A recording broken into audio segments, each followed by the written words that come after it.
بسم اللہ الرحمن الرحیم۔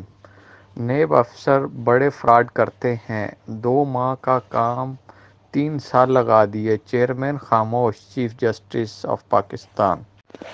عدالت عظمیٰ نے 10 ملین روپے رشوت لینے کے الزام میں نوکری سے فارغ کیے گئے قومی احتساب بیورو نیب کے 2 افسران شاکر علی اور سروج شیخ کے خلاف 3 سال گزرنے کے باوجود اس حوالے سے انکوائری مکمل نہ ہونے کے خلاف دائر کی گئی درخواست پر سندھ ہائی کورٹ کے فیصلے کے خلاف دائر کی گئی چیئرمین نیب کی اپیلیں واپس لیے جانے کی بنا پر نمٹا دیں، جبکہ چیف جسٹس گلزار احمد نے ریمارکس دیے ہیں کہ نیب افسران بڑے فراڈ کرتے ہیں، 2 ماہ کا کام 3 سال لگا دیے، چیئرمین خاموش ہیں۔